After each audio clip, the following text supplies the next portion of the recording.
Today is a mailbag episode on a Mailbag Monday. Oh, well, the episode for you all is Tuesday. I'm recording it on Monday. It's a mailbag day.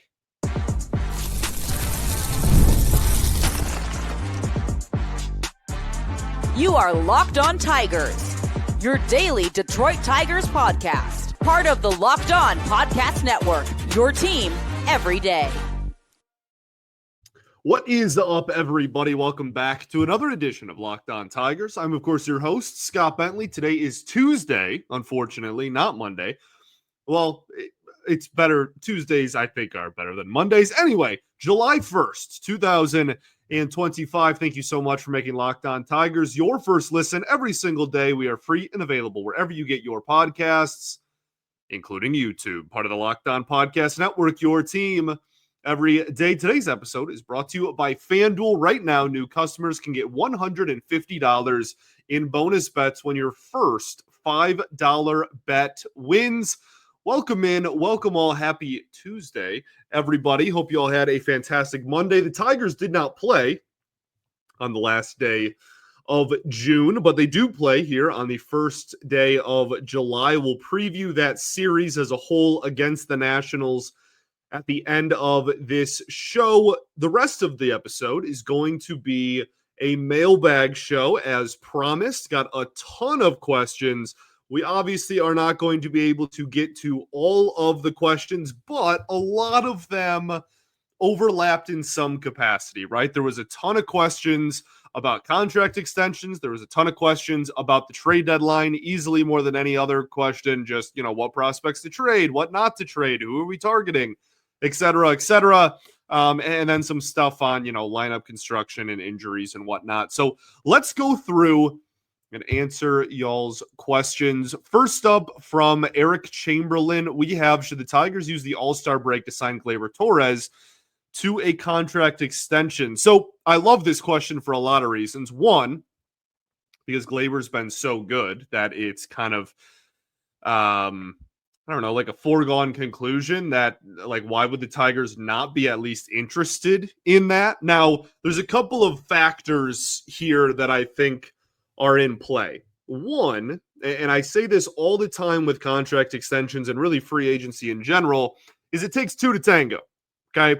And Gleyber Torres, for as great as he has been and as for amazing of an addition as he has been for the Tigers, pretty openly stated that he signed a one-year deal intentionally in order to test the free agent market the following winter, this upcoming offseason, and to get a multi-year deal then. So I'm not sure that Gleyber Torres and his camp are really of the mindset of but that also being said, if the price is right, if the Tigers are willing to offer him a multi-year deal, he's still in his 20s, right? There's nothing that says the Tigers can't give him a 3-ish, maybe give or take a year deal. I also think it's interesting to take a look at just the roster construction going forward. If Gleyber wants a ton of money and is just like, I had an all-star year, he's obviously having a fantastic season, best second baseman in the American League. I mean, if he is of the mindset that he wants, 4, 5, 6 years, and he wants a decent check attached to that, the Tigers could kind of look around and go, well, Colt Keith's having a decent year, Torkelson's having a decent year. That could just be first and second base. That's not even including, the prospects that are coming through the system. I don't know if the Tigers are going to make it I don't know if Gleyber long-term is of the highest priority for the Detroit Tigers. I could be super wrong. That's not me I'm not breaking news or anything. That's just my opinion as an outsider. But I don't know. I would love Gleyber back. I'm not trying to say, hey, I'm all game. I think that he would be a fantastic guy at the top of this lineup going forward.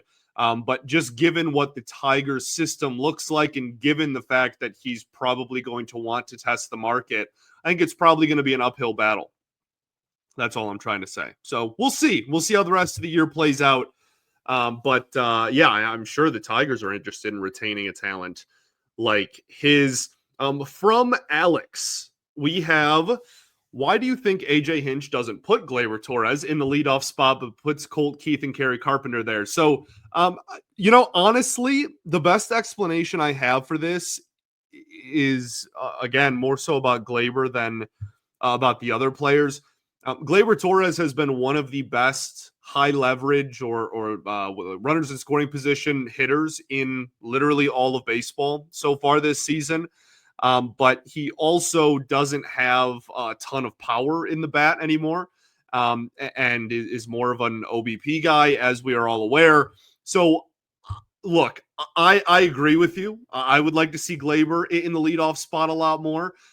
That being said, I think the mindset is kind of like, okay, if we can get somebody else on base for Gleyber, then that's probably best case scenario. Give him some more opportunities with some runners on base or in scoring position, because he has been so good at those situations. Also, when it comes to, like, some of it just has to do with the pinch hitting thing, right? Like, if he has a platoon guy at leadoff, he wants to, make sure that that he's getting his guy, for a given situation at the leadoff spot. But that's kind of like the best way that I see fit to explain it. But again, with AJ, I'm sure there's a million different factors every single night that go into that decision. From Clayton, we have, from those of us who weren't locked in for 2006, is this about what that season looked and felt like? Are the stats comparable all the way around?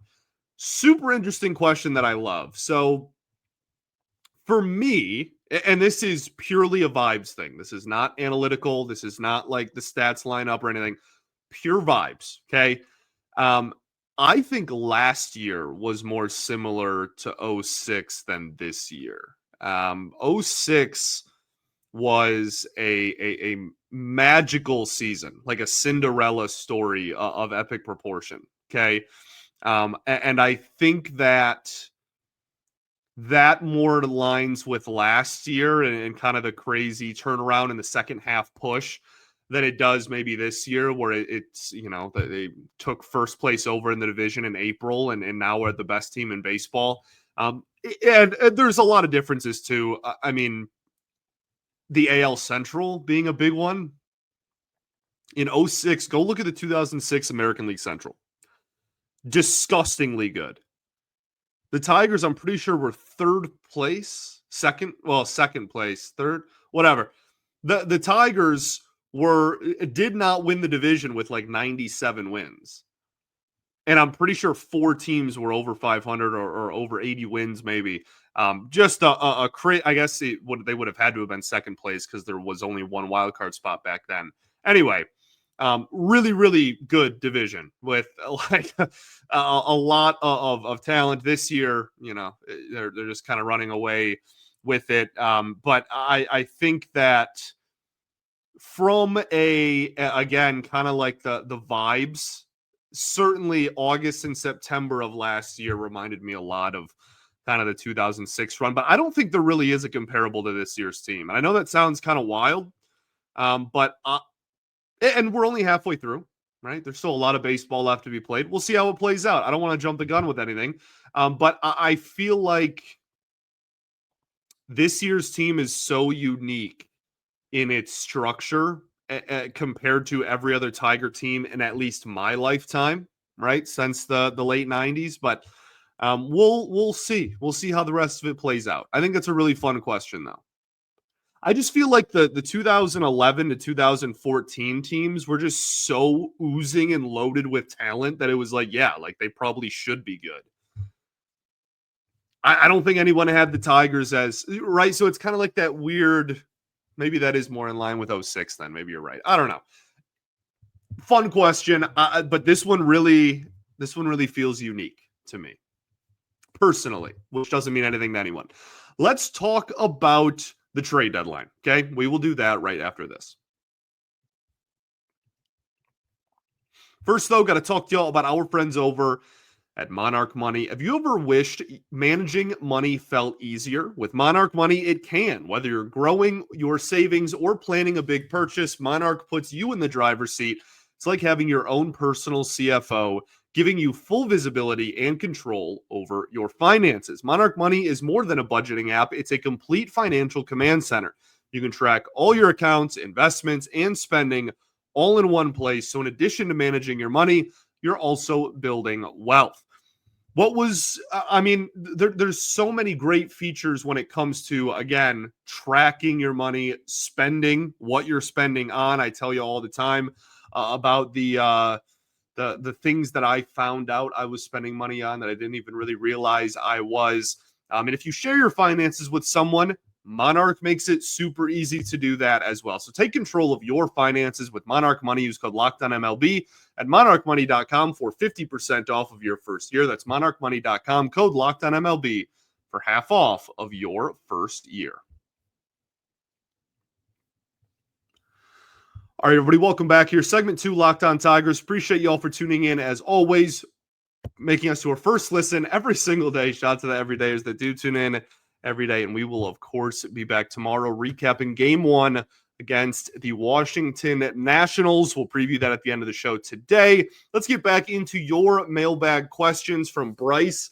We have, do you think this front office will make a big move at the trade deadline, or do you think they will just try and get an arm or two for the bullpen and more depth for the rotation? So interesting question. And I also want to say this. There's a lot of trade deadline questions here and a lot that we didn't get to because so much of these questions were surrounding the deadline. We have a month to talk about this, including an all-star break where the Tigers don't play for a week. We will have plenty of time to deep dive in a ton of rumors and trade deadline stuff. We will get way more into it. We're here every day, people. All right. We will, I promise, go even more in depth on it. As it stands right now, on July 1, I think that I am more leaning toward the Tigers adding starting pitching and bullpen help. And man, in a perfect world, they add a bat, right? In a perfect world, they add maybe like a power right-handed bat, helps them against lefties, whatever. There's, again, a bunch of questions. We'll get to that more in depth a little bit later in a couple of questions. But like, it's one of those things where the Tigers have been producing so much top to bottom in the lineup that you are either getting a really good player that obviously is going to fit in, but it's going to cost an arm and a leg, prospect pool wise, or you're getting more of like a league average or worse player. But then at that point, there's no point in trading for them because the Tigers have an entire lineup of guys that are hitting at a league average clip or better. So it's a very niche market that I think they're trying to squeeze their way into. And again, we'll talk a lot about that today and in the coming weeks. I definitely agree that they have to add at least one starter and they have to add at least one reliever, if not multiple of both of those. From Hayden, we have, hey, Scotty, if your last name was Harris, one of my favorite bits, if your last name was Harris, what prospects would you consider bargaining chips? I think this is interesting. I love questions like this.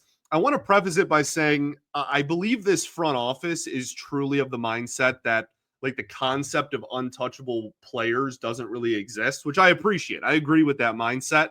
But obviously, the price is going to be so high for some of them that it's not even worth mentioning. A couple of players that I could see get moved. We talked about this a couple of weeks ago. I think Max Anderson is kind of a prime candidate to get moved. I really like him a lot. And if they don't move him, I'll be thrilled because he's had a fantastic year. But I think just given, college player, not a first round pick, playing really, really well, college. So a little bit older than maybe like the untouchable guys at the very top. Second baseman, not a great defender there either. Trying to figure out where he fits long-term defensively. I feel like there's enough questions, but enough production where the Tigers could move him. Any of the pitchers, I'll say that right now. And that's not because like they're not good. I really like Jaden Ham. I love Owen Hall. I've loved Owen Hall since the Tigers drafted him. Troy Melton, I think, could be in the bullpen by the end of the season because if he pitches out of the pen, I think he can touch upper 90s. Like they have a plenty of arm talent, and it's not an indication of them. It's more of a faith in pitching development in the sense of like, okay, what's the best case scenario that Jaden Ham turns into? He's a righty, 22-year-old in Double-A, having a solid fine year. What's the best case scenario? 4.26 ERA in Double-A. If he turns into a mid-rotation arm, that's a win, right? Since Job is graduated, they either have guys that are really young, you don't really know their true ceiling yet, like Owen Hall, Scheffelbein, Schiefelbein, I can never, Ethan.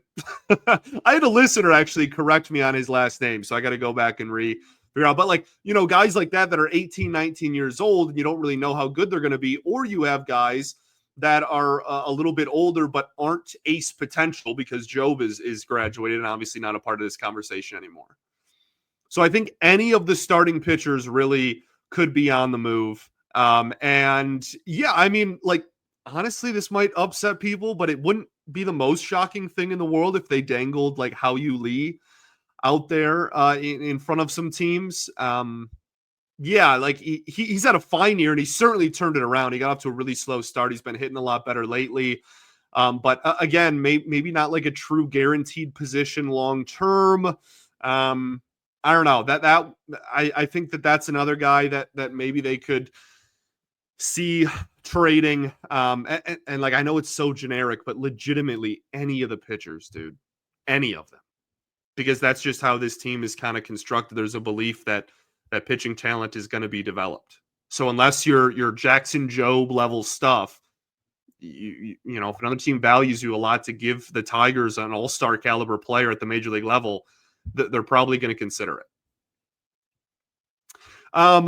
From Night Owl, we have great listener, by the way, always is a part of, interacting with me and whatnot. I've been a listener for a while too. Appreciate greatly. Can you give us 3 to 4 prospects you think the Tigers might draft next month?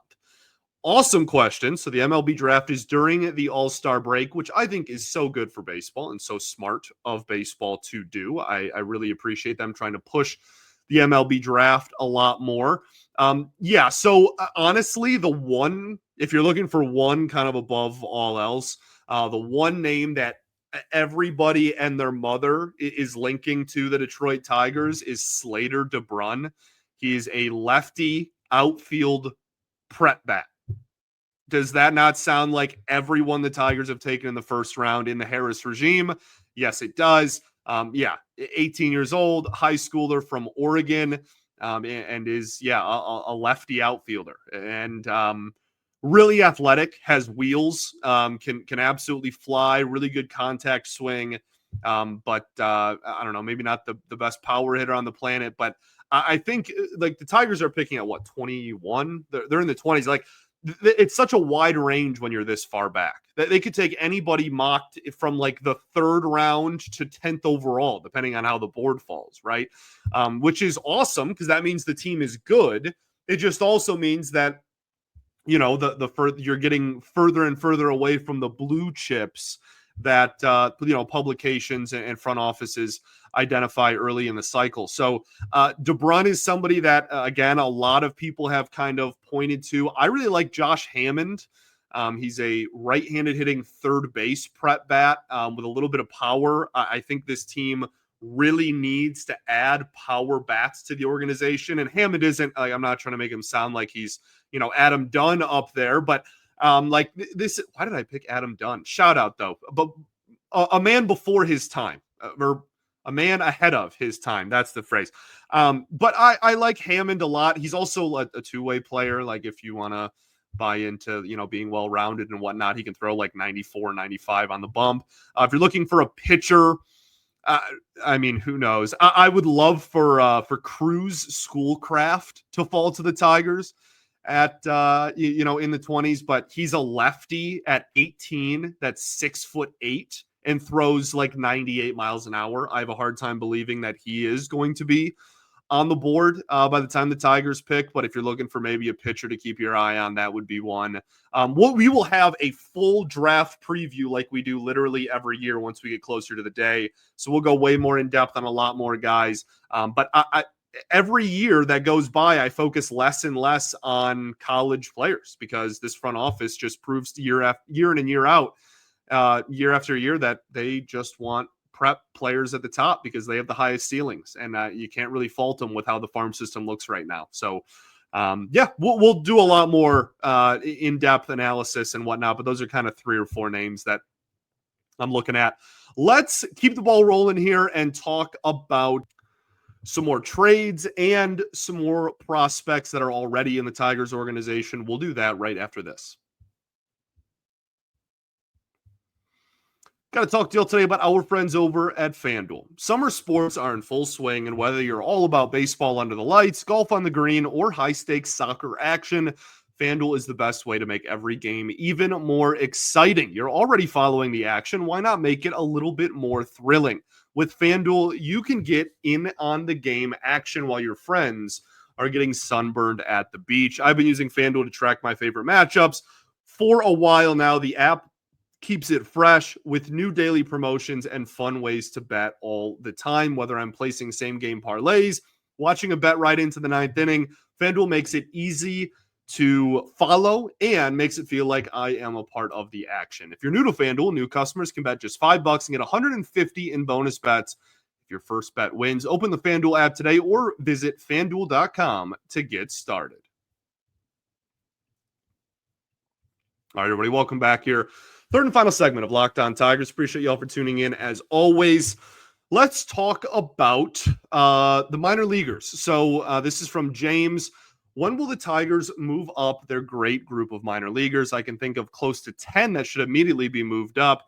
I honestly, I completely agree with you, and I don't have an answer. So we can just move on. I have no clue why the big like promotion thing hasn't happened. Like a lot of these teams have clinched playoff berths. I kind of am surprised it hasn't happened already, and I'm assuming that it will happen. I'm kind of just waiting like every day for it to happen. So we'll see, but I don't really have an answer to that question, unfortunately, because I'm kind of in the same boat as you. From Joshua. First, would you trade Xavier Edwards from the Marlins? Trade for Xavier Edwards from the Marlins, decent contact with good speed. So kind of an interesting profile.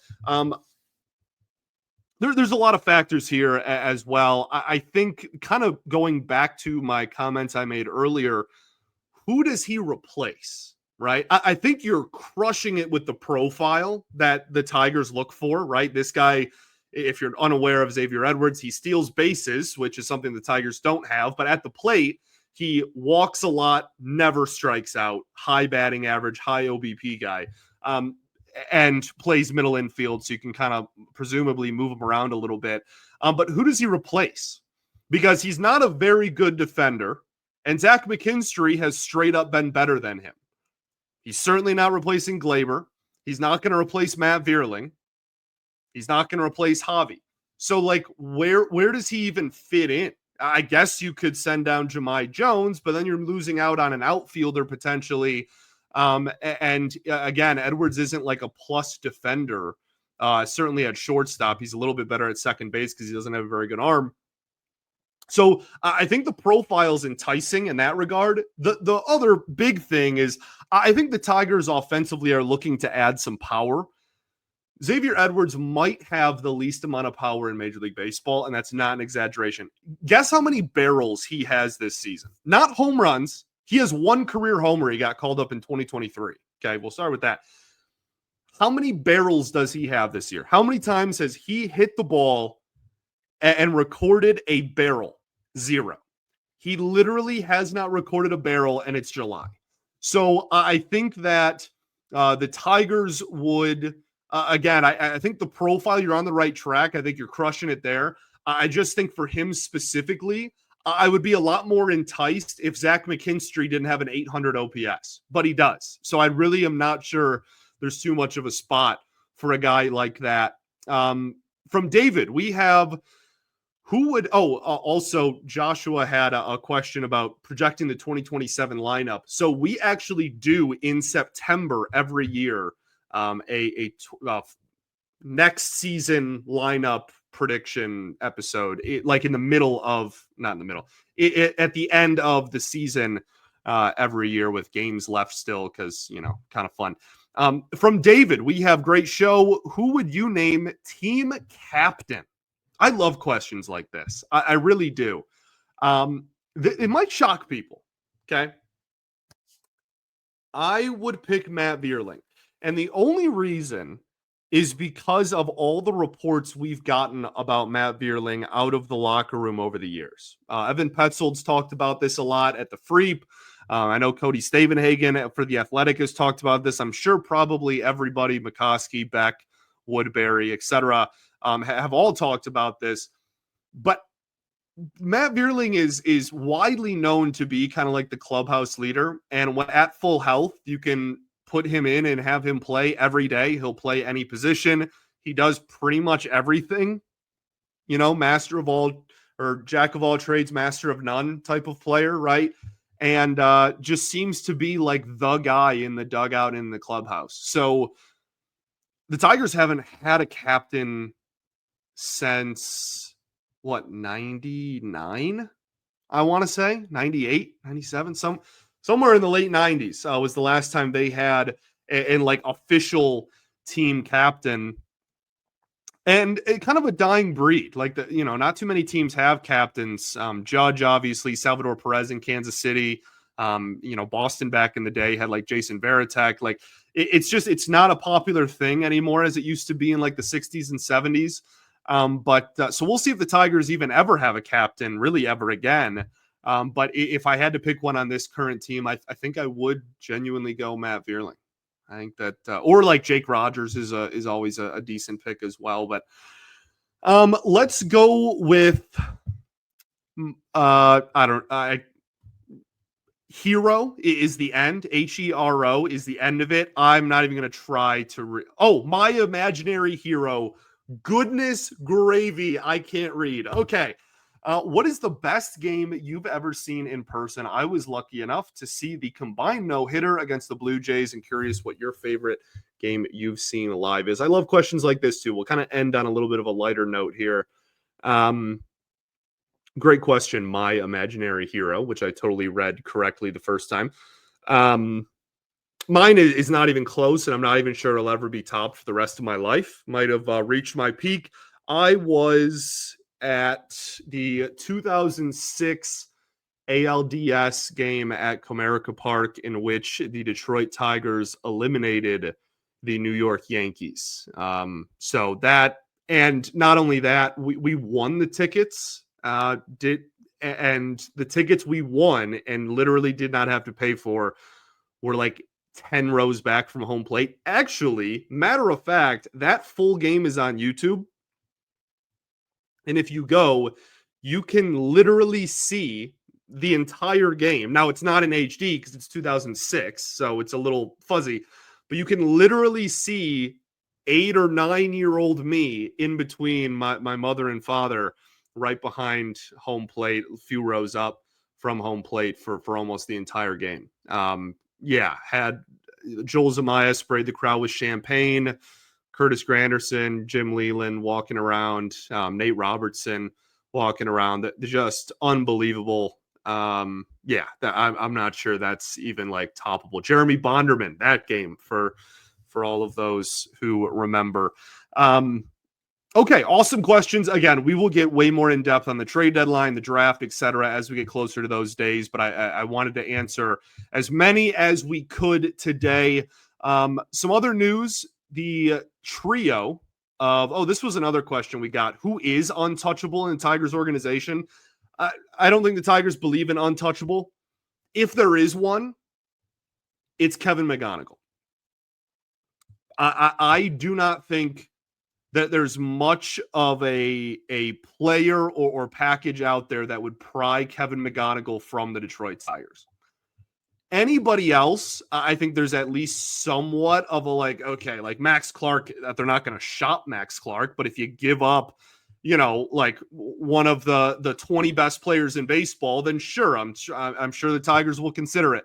McGonigal's even another level than like everybody else, I really think. So he would be like the one that I would say there's no chance he gets moved. But the trio of Clark, McGonigal, and Briseño are going to the Futures game over All-Star Weekend. Super cool. Colt Keith has played in that. Justin Henry Malloy has played in that. Always really fun to see the Tigers representation in that game. Just all the best minor league prospects go and play. And the cool thing is then in the next couple of years, you see all those guys get promoted. We've already seen a lot of that. Yeah, just really cool. Really, really cool, awesome event in Game Over All-Star Weekend every year. So those three will be a part of that. Be sure to vote All-Stars. Okay, be sure to vote. We got to get Riley Green as a starter. We got to get Javi in there, and we got to make sure Gleyber is a starter as well. Then the pitching will be announced. Skubal should be the starter. It's going to be a crime if he's not for the second year in a row. And then on top of that, bullpen pieces, Will Vest, Tommy Canley maybe deserve to be in there as well. So be sure to vote. The Tigers also, their Double-A affiliate, the Erie Seawolves, for four games will be named the Erie Moon Mammoths. John Oliver, well, he's a comedian. He's got his own show. Kind of like made fun at the Erie Seawolves a few months ago and said that he would rebrand their entire team, and he followed through with it. And so it's not like a permanent thing. They're not going to be the Moon Mammoths forever, but there's a logo, there's a jersey. They have completely and actually done it. And for like 4 or 5 games this year, the Erie Seawolves will be the Erie Moon Mammoths, which is some awesome publicity. The Mud Hens are one of, if not the most famous. Them and the Durham Bulls are probably the two most famous minor league teams in all of baseball. So you already have that, and now you have the national publicity of this. I think it's really cool. I see no issue with it. It's kind of crispy too, purple, and kind of looks like the Rockies, maybe a little bit, some purple and gray, and they're super cool. The Tigers kick off a series against the Washington Nationals on Tuesday, a 3-game set in Washington. The Nats are 35-49 at the time of this recording. The pitching matchups are Trevor Williams against Jack Flaherty, TBD against Mackenzie Gore, and Dietrich Enns against Jake Irvin. The Nationals aren't great. Their pitching isn't great. Their bullpen is horrible. They have the second worst bullpen in baseball. We just faced the Athletics, who have the worst. Right next to them, just barely better, is the Washington Nationals. So you should be able to do some damage late. The only real thing here is I think you kind of have to win games 1 and 3 because Mackenzie Gore is actually really good and has one of the highest strikeout totals in all of baseball, has an ERA of about 3.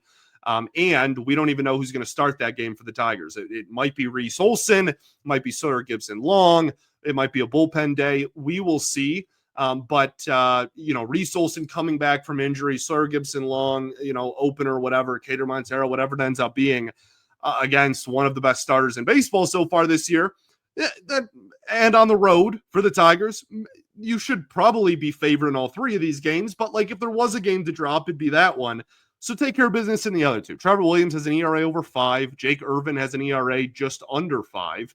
I really don't see any reason why the Tigers shouldn't take 2 of 3. And if they're able to win game 2, then even go for the sweep. On the offensive side of the ball, the Nationals don't really have much of anything going on, except at the top of their lineup. They have legitimately what's already one of the best 1-2 punches in baseball, and CJ Abrams and James Wood. James Wood, I mentioned yesterday, just got intentionally walked 4 times in a game. The first time since Barry Bonds that's happened. That happened on Sunday. So he's really good. He's got an OPS of about 940 in his first full season. He's already got 4 or 4.5 WAR, and it's July 1st. He's absolutely unbelievable. We're talking approaching, generational talent type of conversations. So he is incredible. CJ Abrams, really good as well, has an OPS of 852, steals a lot of bases, has speed, right? Athletic, plays shortstop. A lot to like in those 2 guys. Outside of that, a whole lot of nothing, man. Josh Bell's had a terrible year. Nathaniel Lowe hasn't had a very good year. Luis Garcia, I guess, has been okay at best. He's their 3 hitter. There is just Brady House was a first-round pick a few years ago. I really liked him when he was a draft prospect, coming out of high school. And he's only 22 years old. There's still a chance he's fine, but this year it's been brutal. They just don't have much of anything going on outside of Abrams, Wood, and Mackenzie Gore. But you'll face all three of them. So still put your best foot forward. Go take 2 of 3 against an inferior opponent. Thanks for making Locked On Tigers your first listen every single day. Shout out to the everydayers that do tune in every day. And we will, of course, be back tomorrow. Sorry for the longer show. Mailbag episodes always go longer. This is why I ramble too much. I talk too much. This is why I can't possibly get to all of your questions. But thank you so much for the questions. I tell this story whenever we have a mailbag, but I can remember the first couple I did when I first started where I'd have to ask my friends and coworkers and families for questions because, not enough people listen to even do this. And now it's the opposite problem. Now there's so many, we can't get to them all. And that's literally, by definition, all y'all. So I appreciate you all greatly for supporting the show. We'll be back tomorrow talking about some ball. All right. Peace and love. Going to therapy's dope. I'll catch y'all then, baby. Go Tigers.